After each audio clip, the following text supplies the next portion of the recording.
بسم الله الرحمن الرحيم. الحمد لله رب العالمين والصلاة والسلام على رسول الله صلى الله عليه وسلم. وبلين كي بكم أجرتني نجني ربي سنرتي أجراته. السلام عليكم ورحمة الله وبركاته.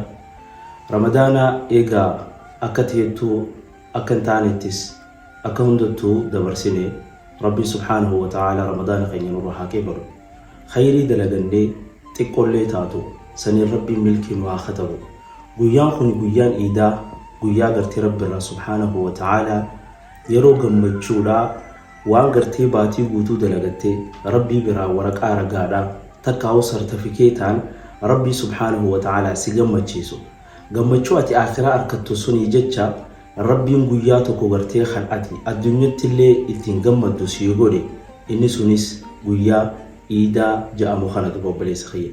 Guyyaan iidaa ergamaan rabbi alayhi salaatu wassalaam akkaataa itti kabajan lafanuu khaayan dura gaafa iida kanarraa ergamaan rabbii karaa godhu gartee uummanni madiinaadhaa osoo nif islaamummaan qeebaliin dura ergamaa rabbii dura guyyaa lama kan isaan kabajan kan keessa gammadan qabaachuu turan.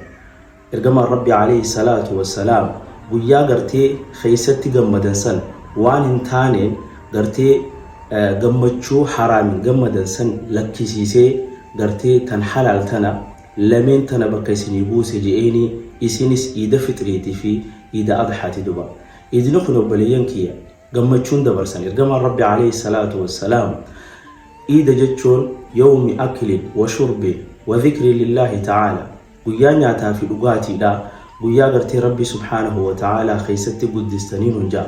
Tanaafuu obboleeyyan kiyya hogganii fi gammannu gammachuu halaal gartee ta rabbi subhaanahu wa ta'ala jaalatu haa gammannu. Akkasuma immoo waan gartee baatii tana keessa irraa toobatte waan baatii tana keessa rabbi wajjin ahdii seetteetiin deebuu jettee hadaraa ittiin deebi'in. Maaliif itti deebitoo yaa obboleessa kiyya? Sheexaanni osoo ni fi ramadaanni seene gaafa hidhamu waan irratti si dhiisee deeme san waan sanirratti gartee badii sanirratti baga nagayaan naa dhufti jettee akka waan qeebaluuti rabbiidhaaf deebisa akkasii waan kennuuti. Tanaafuu obboleeyyan kiyya akka rabbiin jaalatuun haa iidni gartee iida gammachuuti waliin haa gammannu miskiina moggaa teenya jiru nama waliin jirru miskiina haa yaadannu sinin jaa insha Allahu ta'ala warra baranaa khabara hedduu rabbiin nu haa godhu iida teenya iida rabbiin jaalatu rabbiin nu haa godhu. هذا وصلى الله وسلم وبارك على نبينا محمد والسلام عليكم ورحمة الله وبركاته.